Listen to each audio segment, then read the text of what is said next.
Reception party में doctor Farid ने खोला परवेज का राज। माहिद के पैरों तले खिसकी जमीन, सहर को किया आज़ाद। माहिद और सहर की शादी के बाद अब वो घड़ी आ चुकी है जिसका हम सबको बेसब्री से इंतजार था, यानी वलीमा और रिसेप्शन की वो रात जो नियाजी हाउस की दीवारों को हिला कर रख देगी। दोस्तों, सहर होने को है कि आने वाले एपिसोड्स में कहानी एक ऐसे मोड़ पर पहुंचने वाली है जहां रिश्तों की बुनियादें हिलने वाली हैं और झूठ के उस महल में दरार पड़ने वाली है जिसे सहर के पिता परवेज ने अपनी लालच की ईंटों से खड़ा किया है। आज हम मायरा टेली एक्सप्रेस पर इसी महा ट्विस्ट का विश्लेषण करेंगे और आपको बताएंगे कि कैसे डॉक्टर फरीद का एक सच माहिद की पूरी दुनिया बदल सकता है। नियाजी मैंशन रोशनी से नहाया हुआ है, हर तरफ जश्न का माहौल है और मेहमानों की भीड़ माहिद और सहर को मुबारकबाद देने के लिए जमा है। लेकिन इस चमक धमक के बीच एक चेहरा ऐसा है जिस पर खामोशी का मातम छाया हुआ है, और वो है हमारी नई नवेली दुल्हन सहर। सहर जो अपनी मेडिकल की पढ़ाई और अपने डॉक्टर बनने के सपने को अपने ही पिता की जिद और समाज के दबाव के नीचे कुचलकर इस मंडप तक पहुंची है, आज भी अपनी किस्मत पर आंसू बहा रही है। दूसरी तरफ माहिद है जो नियाजी खानदान का वारिस तो है, लेकिन अंदर से एक टूटा हुआ इंसान है जिसे अपने गुस्से और जज्बातों पर काबू पाने के लिए डॉक्टर फरीद की मदद लेनी पड़ती है। माहिद को अभी तक यही लगता है कि ये शादी एक सामान्य रस्म है और सहर की खामोशी सिर्फ एक नई दुल्हन की झिझक है।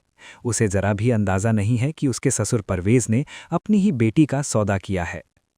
कहानी में असली भूचाल तब आता है जब रिसेप्शन पार्टी में डॉक्टर फरीद की एंट्री होती है। हम जानते हैं कि डॉक्टर फरीद न सिर्फ माहिद के डॉक्टर हैं, बल्कि उसके लिए एक बड़े भाई और मेंटोर की तरह भी हैं, जो माहिद की नब्ज और उसके दादा उस्मान नियाजी की रूढ़िवादी सोच को बखूबी पहचानते हैं। पार्टी चल रही होती है। परवेज अपनी शेरवानी ठीक करते हुए बड़े गर्व से मेहमानों के बीच घूम रहा होता है, मानो उसने कोई जंग जीत ली हो। उसके चेहरे पर वो कुटिल मुस्कान है जो ये बता रही है कि कैसे उसने सहर की मां कौसर को डरा धमकाकर और सहर के सपनों का गला घोटकर उसे इस अमीर घराने में ब्याह दिया है। परवेज की नज़रें बार बार माहिद और उसके दादा उस्मान नियाजी पर टिकी हैं, क्योंकि उसे लगता है कि अब उसकी ज़िंदगी संवर गई है और वो नियाजी ख़ानदान का समधी बन चुका है। लेकिन उसे ये नहीं पता कि उसका ये झूठ और फरेब आज रात ही उसके गले का फंदा बनने वाला है। माहिद, जो भीड़-भाड़ से थोड़ा असहज महसूस कर रहा है, बार-बार सहर की तरफ देखता है। वो महसूस कर पा रहा है कि सहर की आंखों में वो चमक नहीं है जो एक नई दुल्हन की आंखों में होनी चाहिए, बल्कि वहाँ एक गहरा खालीपन है। माहिद कोशिश करता है सहर से बात करने की। वो उसके पास जाता है और धीरे से पूछता है कि क्या वो ठीक है। लेकिन सहर डर के मारे कुछ नहीं बोल पाती, क्योंकि उसे पता है कि हॉल के दूसरे कोने में खड़ा उसका पता परवेज उसे घूर रहा है। सहर को याद है कि कैसे परवेज ने धमकी दी थी कि अगर उसने मुंह खोला तो उसकी मां कौसर की खैर नहीं होगी। सहर की यही लाचारी माहिद को बेचैन कर रही है। माहिद को गुस्सा आने लगता है, लेकिन इस बार उसका गुस्सा सहर पर नहीं, बल्कि उस हालात पर है जिसे वो समझ नहीं पा रहा है। तभी स्टेज के पास एक ड्रामा शुरू होता है। परवेज अपने अहंकार में चूर होकर डॉक्टर फरीद के पास पहुंचता है। परवेज को लगता है कि डॉक्टर फरीद भी बाकी मेहमानों की तरह सिर्फ मुबारकबाद देने आए हैं। वो डॉक्टर फरीद के सामने अपनी झूठी शान बघारना शुरू कर देता है। वो कहता है कि कैसे उसकी बेटी सहर हमेशा से घर बसाना चाहती थी और कैसे उसने अपनी बेटी की खुशी के लिए ये रिश्ता तय किया है। परवेज अपनी बातों में इतना खो जाता है कि वो भूल जाता है कि वो किससे बात कर रहा है। वो डॉक्टर फरीद से कहता है कि औरतें तो घर की जीनत होती हैं डॉक्टर साहब, पढ़ाई लिखाई में क्या रखा है, मेरी सहर तो खुद यही चाहती थी। बस यही वो पल है जहां परवेज से सबसे बड़ी गलती हो जाती है। डॉक्टर फरीद, जो शायद सहर के किसी पुराने वाक़ये को जानते हैं या फिर उन्होंने सहर के मेडिकल एंट्रेंस के फॉर्म्स या उसकी काबिलियत के बारे में कुछ पता लगा लिया है, परवेज की इन बातों को सुनकर सन्न रह जाते हैं। डॉक्टर फरीद को याद आता है कि कैसे एक होनहार स्टूडेंट का भविष्य बर्बाद किया गया है। डॉक्टर फरीद की आंखों में अंगारे दहक उठते हैं। वो माहिद की मेंटल हेल्थ को संभालते संभालते ये जान चुके हैं कि माहिद को झूठ और धोखे से कितनी नफरत है। फरीद बर्दाश्त नहीं कर पाते और भरी महफिल में जहां उस्मान नियाजी और पूरा शहर मौजूद है, परवेज की आंखों में आंखें डालकर उसका सच उगलवाते हैं। डॉक्टर फरीद जोर से हंसते हैं, एक ऐसी हंसी जो वहां मौजूद हर शख्स को खामोश कर देती है। संगीत रुक जाता है और सबकी नज़रें फरीद और परवेज पर टिक जाती हैं। फरीद कहते हैं, खुशी? कौन सी खुशी की बात कर रहे हैं आप परवेज साहब? वो खुशी जो आपने अपनी बेटी का सौदा करके हासिल की है। ये सुनते ही सन्नाटा छा जाता है। माहिद, जो कुछ कदम दूरी पर खड़ा था, फौरन पलटता है। उस्मान नियाज़ी की तेवरियां चढ़ जाती हैं। परवेज़ घबरा जाता है, उसका पसीना छूटने लगता है। वो बात संभालने की कोशिश करता है, लेकिन फरीद अब रुकने वाले नहीं हैं। डॉक्टर फरीद अपनी जेब से एक कागज़ या कोई सबूत निकालते हैं। शायद वो शहर का मेडिकल एंट्रेंस का रिजल्ट है या फिर कोई लेटर, और उसे सबके सामने लहराते हुए कहते हैं, माहिद, ये देखो, जिस लड़की को तुम सिर्फ एक खामोश गुड़िया समझ रहे हो, वो इस शहर की सबसे होनहार मेडिकल स्टूडेंट हो सकती थी। उसका सपना डॉक्टर बनकर लोगों की जान बचाना था, लेकिन तुम्हारे इस ससुर ने, इस लालची इंसान ने उसका सपना जलाकर राख कर दिया, सिर्फ तुम्हारे पैसे और तुम्हारे नाम के लिए। फरीद का एक एक शब्द माहिद के कानों में पिघले हुए शीशे की तरह उतरता है। माहिद को यकीन नहीं होता। वो आगे बढ़ता है और फरीद के हाथ से वो सबूत छीनता है। ये वो पल है जहां माहिद का किरदार पूरी तरह से बदल जाता है। अब तक हम जिस माहिद को देख रहे थे वो अपनी ही उलझनों में फंसा हुआ था, लेकिन अब उसके सामने सच्चाई का आईना है। वो मुड़कर शहर की तरफ देखता है। शहर अभी भी सिर झुकाए खड़ी है। उसकी आंखों से टप टप आंसू गिर रहे हैं, जो अब तक उसने छिपा रखे थे। माहिद को पहली बार शहर की उस खामोशी का मतलब समझ में आता है। उसे समझ आता है कि वो खामोशी नज़ाकत नहीं, बल्कि घुटन थी। उसे याद आता है कि कैसे निकाह के वक्त शहर का हाथ कांप रहा था। माहिद को महसूस होता है कि अनजाने में ही सही, लेकिन वो भी शहर के गुनहगारों में शामिल हो गया है। उसे लगता है कि उसने भी, भले ही अनजाने में, उस पिंजरे को बनाने में मदद की है जिसमें शहर कैद है। परवेज़ अब भी झूठ बोलने की कोशिश करता है। वो माहिद के पास दौड़ कर आता है। दमाद जी, ये डॉक्टर झूठ बोल रहा है, ये हमें बदनाम करना चाहता है। लेकिन माहिद अब सुनने के मूड में नहीं है। माहिद का पुराना खूंखार रूप बाहर आता है। वो परवेज़ का कॉलर पकड़ता है और उसे घसीटते हुए शहर के कदमों में ले आता है। ये दृश्य देखकर नियाज़ी खानदान के होश उड़ जाते हैं। उस्मान नियाज़ी चिल्लाते हैं, माहिद, ये क्या बदतमीज़ी है। लेकिन माहिद अपने दादा की भी नहीं सुनता। उसका पूरा ध्यान शहर पर है।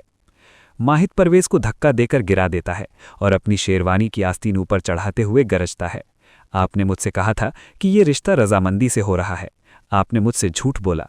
आपने नियाज़ी खानदान के वारिस को धोखे में रखा। परवेज़ गिड़गिड़ाने लगता है, लेकिन माहिद की आंखों में खून उतर आया है। वो कहता है, मैं सरफिरा ज़रूर हूँ, पागल कहा जाता हूँ, लेकिन मैं जालिम नहीं हूँ। मैं किसी के सपनों की लाश पर अपना घर नहीं बसाता। यहाँ माहिद का कैरेक्टर डेवलपमेंट हमें साफ दिखाई देता है। वो साबित कर देता है कि उसके उसूल उसके गुस्से से कहीं बड़े हैं। इसके बाद जो होता है वो इस शो का सबसे बड़ा टर्निंग पॉइंट है। माहिद शहर के करीब जाता है। शहर डर के मारे सिकुड़ जाती है। उसे लगता है कि शायद माहिद उसे भी मारेगा या घर से निकाल देगा, लेकिन माहिद उसके सामने झुकता है। वो शहर के चेहरे पर आया हुआ घूंघट या दुपट्टा हटाता है और बहुत ही संजीदगी से उसकी आंखों में देखता है। हॉल में सुई गिरने जैसी खामोशी है। माहिद शहर से पूछता है, क्या ये सच है? क्या तुम डॉक्टर बनना चाहती थीं? शहर जो अब तक पत्थर बनी हुई थी, माहिद की आवाज़ में छिपे दर्द और सच्चाई को महसूस करती है। वो धीरे से सिर हिलाती है और फूट फूट कर रोने लगती है। शहर का ये रोना माहिद के दिल को चीर देता है। वो खड़ा होता है और पूरी महफिल में ऐलान करता है, जो उसके दादा उस्मान नियाज़ी के उसूलों के बिल्कुल खिलाफ है। माहिद कहता है, आज से और अभी से शहर मेरी बीवी बाद में है। पहले वो एक इंसान है जिसके अपने सपने हैं।